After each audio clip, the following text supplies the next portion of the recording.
Welcome to Speaking of Spirituality, a podcast to share about the path of spiritual awakening.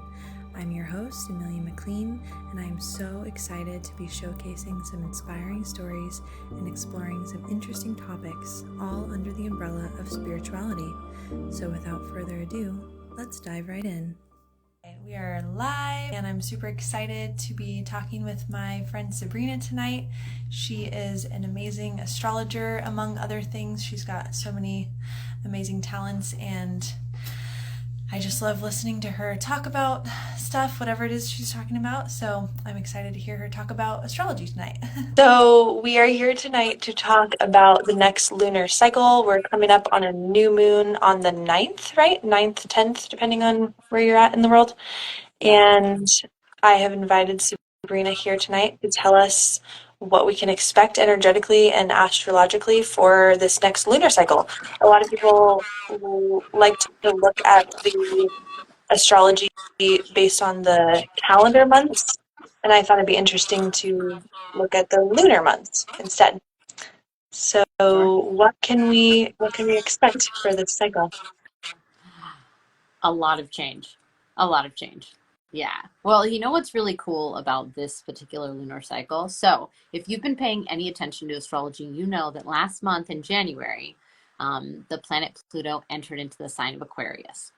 Now, this is utilizing Western tropical astrology. So if someone is into Vedic astrology, sidereal based systems, they are going to fight that tooth and nail till the end, because they're going to say that Pluto did not enter into Aquarius. In fact, it's newly still in Capricorn. And so if anybody's confused about that, I thought I'd bring this up because this has been like an ongoing conversation. And honestly, in the astrological community, this has been an ongoing conversation for much longer than anybody in like pop astrology or anybody just checking into astrology on Instagram has been a part of, you know. But there are different systems of astrology that have different ideas about where the planets are in terms of the different signs. And it has to do with whether you're using the constellations or you're using the zodiacal signs, which are not the same thing. So I'm not going to go into a whole story about that, but the reason I say that is because according to the type of astrology that I practice, which is Western astrology, Pluto did in fact move into the sign of Aquarius, but not everyone will agree to that fact. So, but since that's where I'm starting, what I think is really interesting about this particular month and this lunar cycle is that Pluto entered into Aquarius actually on the same day that the sun did. So the sun every year around this time enters into Aquarius. That's what makes it Aquarius season. And it was like Pluto and the sun held hands as they like jumped into the sign of Aquarius together. And then just this past week, Mercury entered into it.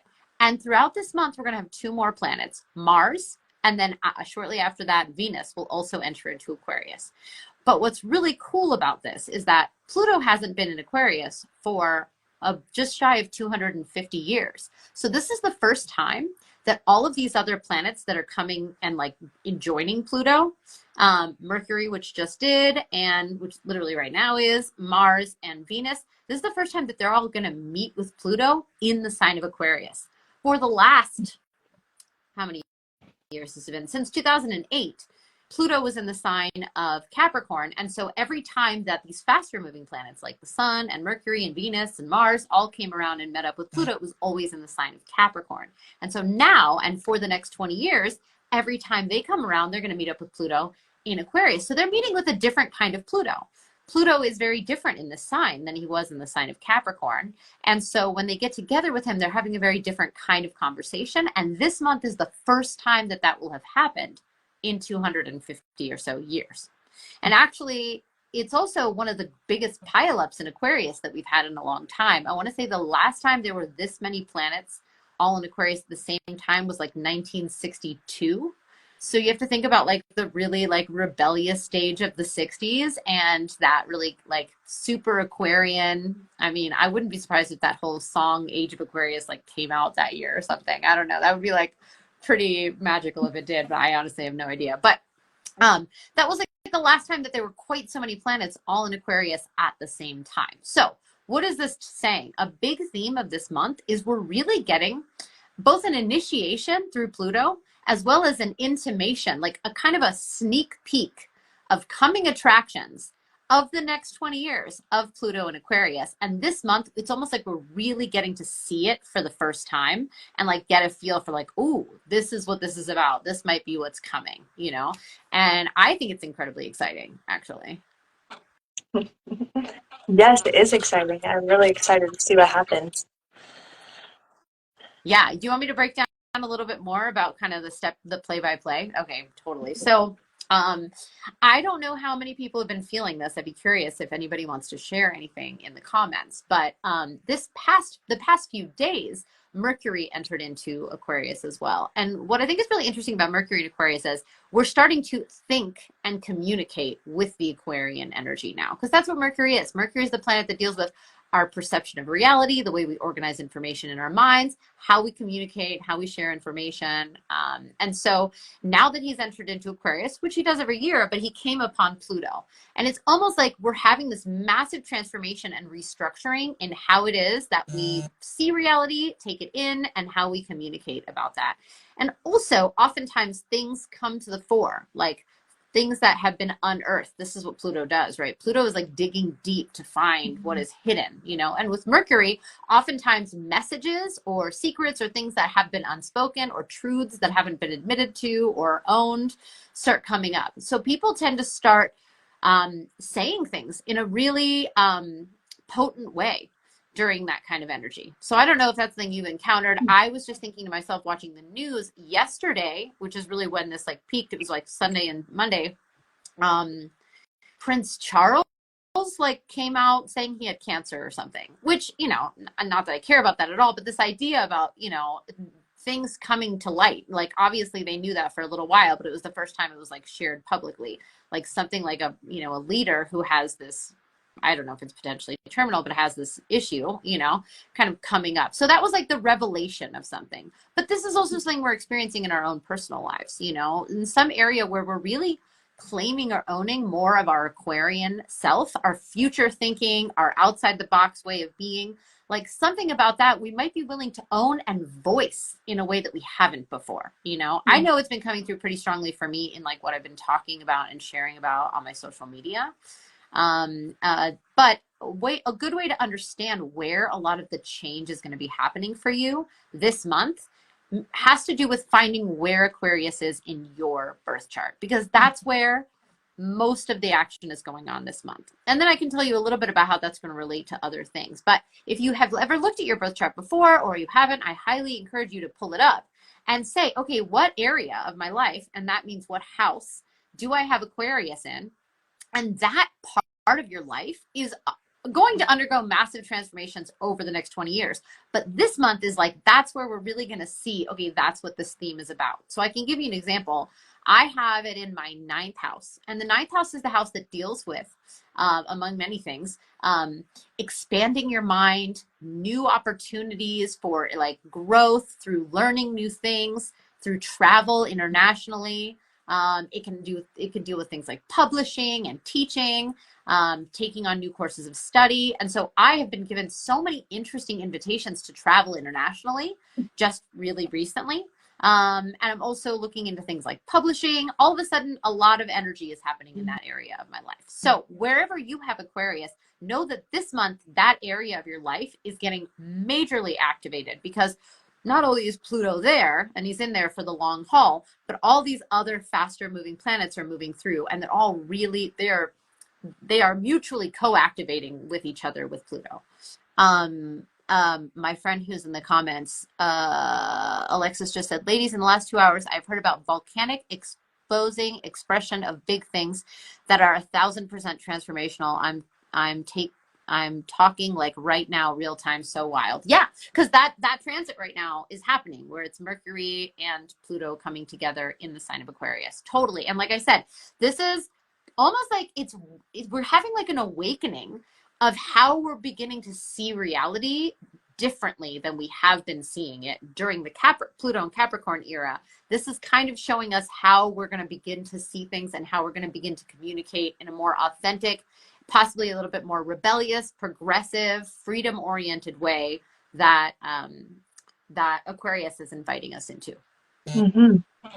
And so is this the age of Aquarius that people talk about, that like Not technically speaking. The ages have to do with the great ages, which deal with the precession of the equinoxes. And this is something that also astrologers dispute a lot. I mean, when you really start digging into astrology, you realize that there's so many different approaches to astrology, belief systems around astrology. So it's not like it's just like one thing, but most astrologers will agree that the age of Aquarius has not begun yet. But these are very long ages and they have slow ramping up periods to them. So technically speaking, we're still in the age of Pisces, but we are going through a very Aquarian period. And that's for a variety of different reasons. So yes, Pluto's in Aquarius, but like that's just a 20-year period, which just doesn't, I mean, 20 years is a lot in like one human lifespan, right? But it's not very much when we're talking about these larger ages. But we're also in what's called the age of air, which is it's a longer cycle. And that has to do with the fact that just this last time that the planets of Saturn and Jupiter came together, and this happened at the end of 2020. I don't know if you remember. I was living in Hubble at the time. Do you remember when like you kept seeing in the night sky Saturn and Jupiter were coming closer and closer together? And this was like right at the end of 2020. My baby was just like born like a month or two before, my older daughter. And it was like a big thing in the sky. We were seeing it like every night, right? And that happens every 20 years. But they change elements. So every 20 years, it meets in a different sign, but it always stays in the same element for hundreds of years. And then eventually it switches to a new element. And this was the first of what will be many of these conjunctions in air signs. And Aquarius is an air sign. So there is a lot of this theme around we're moving into an age of air, I would say, as opposed to the age of Aquarius in that kind of context.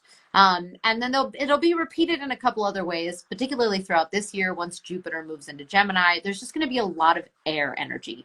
And air is mental. It's ideas. It's creating things through our thoughts, right? And everything starts that is created with Earth, right? Like created in a physical way. It started created in the mind. So it started in this air thing, you know? So it's a lot of energy around innovation, new perspectives, totally futuristic ways of approaching things, you know? And that's a big part of what I think the focus of this year and ongoing will be on. But really this month specifically, like I said, this month is a very powerhouse month. Some of the other things I think might be worth mentioning is, because there's a couple other cool things that happen this month.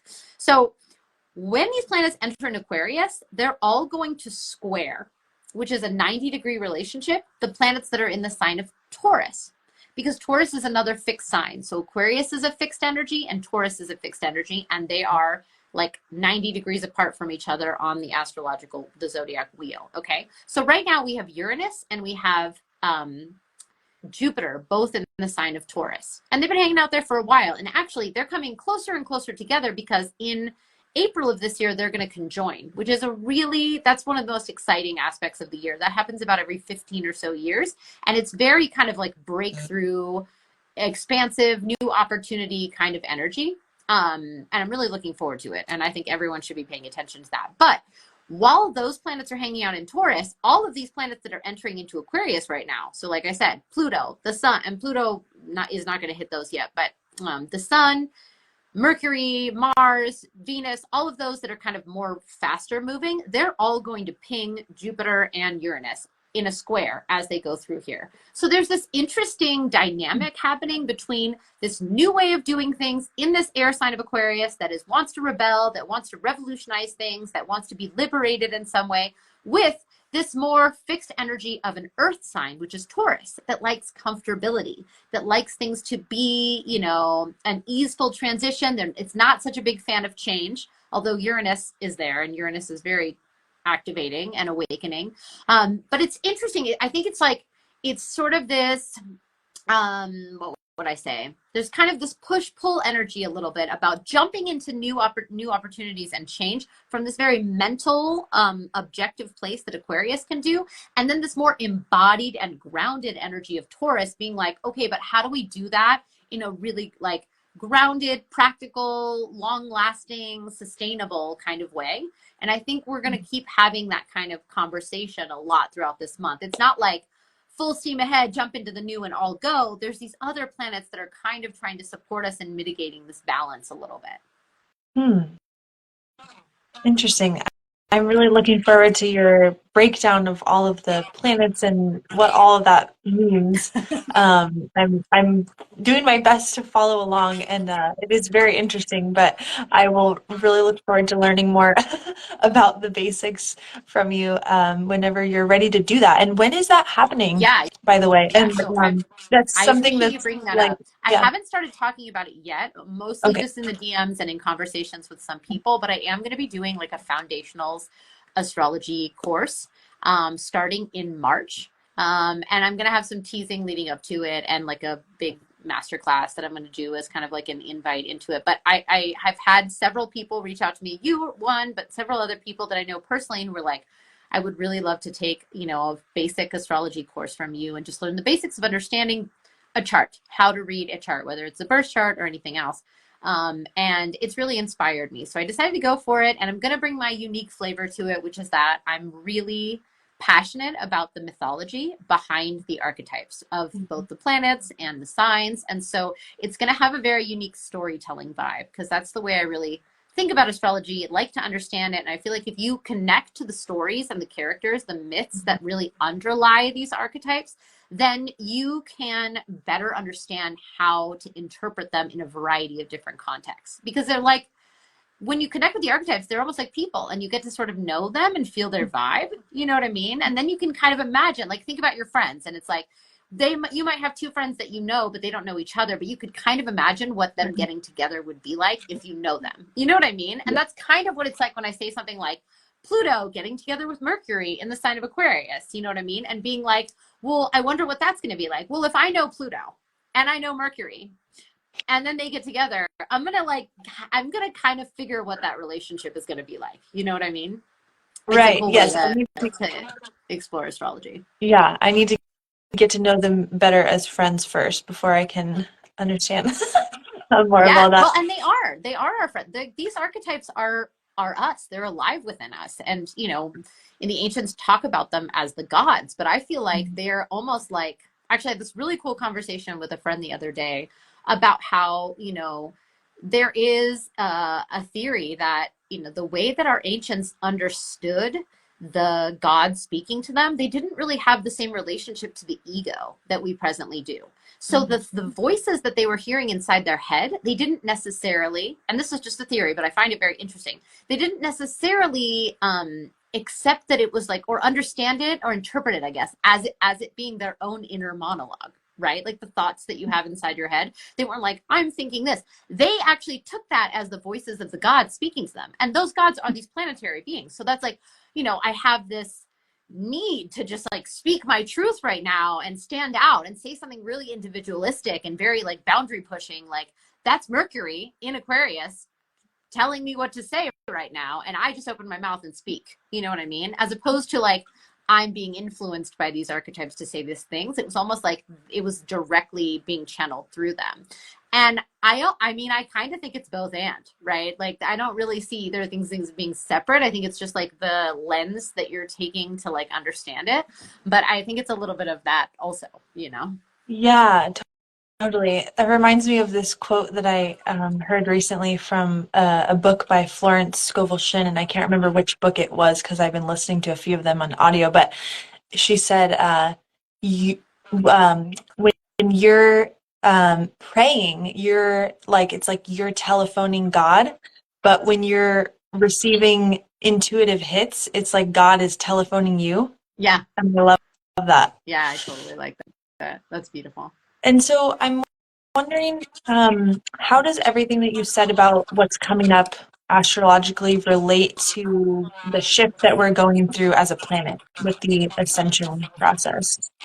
That's not something I feel like I am like super qualified to speak on personally, because I'm not saying I don't ascribe to an idea that there is some type of energetic ascension happening, but I don't know that my personal thoughts and feelings about it necessarily are like aligned with the more like commonly understood way of seeing that in the new age. And it's not like my perceptual lens that I think I generally take in terms of, like I do think that things, what's a good way to say this? I mean, Aquarius is definitely an archetype that can often get behind this idea. You know what I mean? That we are going through some type of massive ascension as a collective. I think that to some degree that's always happening, but it's not always ascension in this like going up hierarchical, like connecting more with like a different dimension and like not being so maybe embodied kind of way. I don't know that I necessarily, I don't know if I totally ascribe to that. I think I can almost be really agnostic when it comes to kind of the understanding about what's happening with the collective, because I think it's all a big experiment that we're creating, you know? And I think all of these things are possible, but I don't have like an overarching narrative that I ascribe to, like, this is where things are going or that we're headed. I like to be, and I think this is kind of the energy of being an astrologer, is that we just observe and kind of take note of patterns and see what's going on. And then, yeah, we can definitely make predictions about kind of where we think things might go, but it's always based on like reflecting back to like what has happened and what's been happening. And yeah, does that make sense? Yeah, totally. Yeah, and it reminded me of I read this book that was when I learned about the precession of the equinoxes, like you mentioned earlier. Mm-hmm. And when I read about that and saw this image of the, you know, the cycle, and the explanation of what that really meant, Yeah. then I started to wonder if it was, you know, if this ascension is just something that happens naturally over time because that's the energies, that's just the way that the energy moved, you know? So, Yeah. uh, Yeah, I think that, you know, as an astrologer, we tend to think of things as cyclical.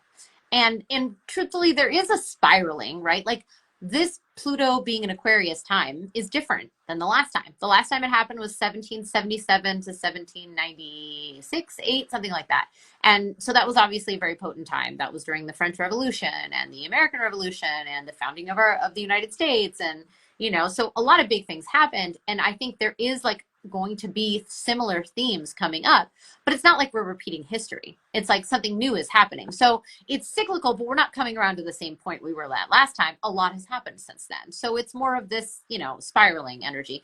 But things always do come back around. And I feel like we do have these points that are like when you even look at the orbits of planets, for instance, they don't always stay exactly on the same plane. Sometimes they kind of come up and sometimes they go down. And I kind of just see it a little bit like that, where the tilting is kind of changing over time, you know? So it might appear that there's an ascending, but there will be a descending on the other side, just like any bell curve that is happening, you know? And then what do we take that to mean, I think is more important. Because if we decide that ascending is what we're trying to do and it is the best thing, then, you know, then that could be problematic because there's like, well, oh, we're going to go down again, you know? But if we see it all sort of, we take it all in stride, like this is the cycle. This is the rhythm.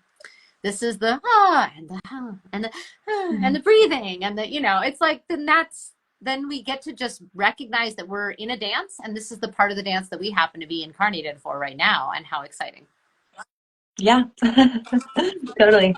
Well, here's the seeing what's going to happen because nobody really knows.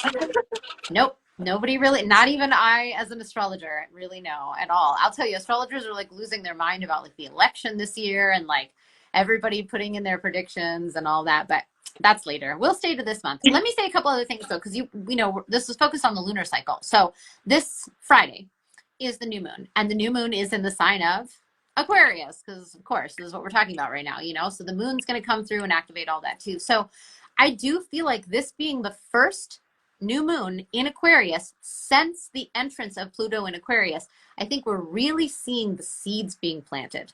The seed's not planted just for this next moon cycle, although yes, it's also planted for the next 6 months, right? There's also this larger lunar manifestation cycle that happens where a new moon in a particular sign, and then 6 months later, we have the culminating full moon in that same sign. So late summer, we have the full moon in Aquarius. So a lot of the seeds that are planted now will begin to see, you know, reach their zenith at that time as well. But on a much larger scale, like I said, this is the first cycle that we have of a new moon in Aquarius since Pluto entered in Aquarius. I think we're also really seeding the next 20 years of this cycle, you know? So I think it's really exciting. Also, this new moon has a very Uranian vibe to it. So I think of the planet or the sign Aquarius as being ruled by Saturn and Uranus, because traditionally Saturn was the ruler, and then later we discovered Uranus, and Uranus became the modern ruler. But I really look at both of them. And so Uranus is actually aspecting this new moon. So that's an interesting thing. So the new moon is happening in Aquarius, and it's squaring Uranus in the sign of Taurus, that square I was talking about. So I think I think there's going to be a lot more surprise sort of energy, like some kind of thing sort of coming out of nowhere that everyone's like about, that we might find coming up over the course of this week as we head toward this new moon. I don't think it'll be super like I recently had an astrological salon that I host here locally in San Miguel, and a woman said she thought there was going to be like earthquake activity. And I'm not saying that it's not the case. I totally think it's possible. I feel like that is oftentimes I would see that much more with like a full moon with this square, but it's also totally possible that there could be something like that as well, especially because Uranus in Taurus has this has been interpreted a lot as relating to like literal shifts in the tectonic plates of the earth, Taurus being an earth sign and Uranus being the sign that the planet that really shakes things up. But things like that, where it's like some unexpected, unforeseen thing that can really cause a lot of shifting and changing to happen. And like I said, I think change is really like the key word for the month, and then specifically this lunation cycle. I think is a big deal. The other thing that I wanted to mention that I'm actually excited about this month is on the 22nd, there is a conjunction between Venus and Mars, which I love because the lovers are coming together, right? So Venus being like Aphrodite, Mars, Aries, the god of war. So it's like the goddess of love and beauty and the god of war come together, and it is passionate and fireworks. And I think one good reason to bring this up too is because I always forget like traditional holidays, but it is February, so Valentine's Day is happening, and the energy on Valentine's Day, in my opinion, is like kind of super intense. It's when Mars enters into Aquarius and conjoins Pluto. So I think it could be like too fiery, like too, you know, I think it depends on the person and how you work with that energy and where it is in your chart and all that stuff. But I do feel like the energy of Valentine's Day is hella intense. And if you're looking for a day to have a really beautiful lovers experience and date, you know, I think maybe postpone until the 22nd. It might be a really nice time to enjoy. But, you know, both of those are in Aquarius. So when the lovers come together, and I feel like in the sign of Aquarius, it definitely is supportive of more unconventional and like unorthodox kinds of relationship dynamics, you know? So if your relationship has felt too stifled, too like traditional, too boxed in and whatever, this can definitely create an energy of like expanding and like, you know, being willing to do things a little differently, or, you know, push the boundaries of relationships, but hopefully in a way that, you know, feels comfortable for everybody. Mm-hmm. Cool. Interesting. Well, it'll be fun to see how all this plays out. It certainly will. Well, if there's anything else you'd like to say, There's always a million and one things we can say. I guess I'll end with the end of the month, the last week of the month, the energy begins to shift in a way that I think is really helpful. Because, you know, a lot of Aquarius, so Aquarius, you see the little squiggly signs that is the symbol for Aquarius, right? And a lot of people think it looks like waves, like water, but it's actually more like electrical waves, energy waves, you know, that's really more what Aquarius is all about, but it relates also to our nervous system, right? So the impulses of electricity that run through our nervous system, the frequencies, also the synapses in our brains, you know, so our nervous systems can also be really sensitive to this much Aquarian energy. And so, you know, advice wise, I'm always like grounding, getting in your body, being outside, you know, like Aquarius can be so conceptual and heady that we sort of miss like, oh yeah, I'm also in a body and I have feelings, because it's not necessarily the most emotive sign, you know? So what happens later in the month is on the let me just check. On the 18th, actually, the sun moves into Pisces. And then not too long after that, Mercury is going to move into Pisces on the 23rd. And I like that because I think what that will do is it will help us with how all of these new ideas and this excitement about this future and this really like progressive and rebellious outlook on things, it actually then needs to land with our heart and our emotions, right? And Pisces is a sign that's very sensitive, very intuitive, very connected to the emotions of ourselves and those around us. And I feel like sometimes we can get so excited about making all the change, right? I said change is the key word, and like jumping into all these new things, but then we don't actually let it like settle in a way that we see like, oh, how do we feel about all this? And sometimes there's grieving that comes with change, right? Like you can jump into the change and then all of a sudden you realize like, oh my God, I didn't even get to grieve. Like that's all done now because I'm already in this chapter and like that book's over or whatever, you know?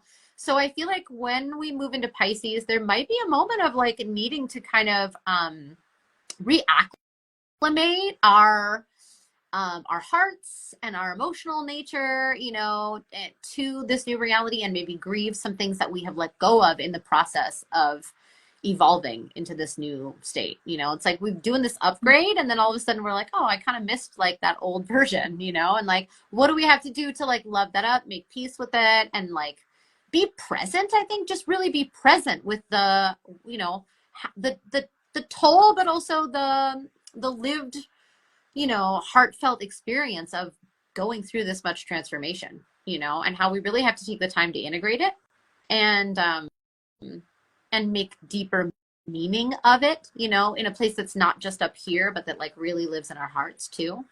So I kind of feel like that's, you know, what we're invited to in the second part of the month, or the later part of the month. And I'm excited about that. I think it's important, with this much Aquarian energy to be able to drop into the heart space around it as well, you know, and not just maintain this like cool, you know, detached, very objective standpoint around it, you know, that Aquarius can do, but that can like see things from with that lens, but actually really let it land in our hearts and process the emotional fallout or implications of what all of this change might bring for us. Yeah, totally. Well, I think that's a beautiful place to end because the heart is really important to me too, and just always coming back to the heart and leading from the heart as much as possible. And yeah. So thank you so much for all of your insight and astrological information. And yeah, I'll look forward to talking with you again about all of this. Yeah, my pleasure. Anytime. Thank you so much for tuning into this episode of Speaking of Spirituality. If you'd like to connect with me personally or book a session for Quantum Soul Alchemy, you can find me on Instagram at Ascending with Amelia. Have a beautiful day.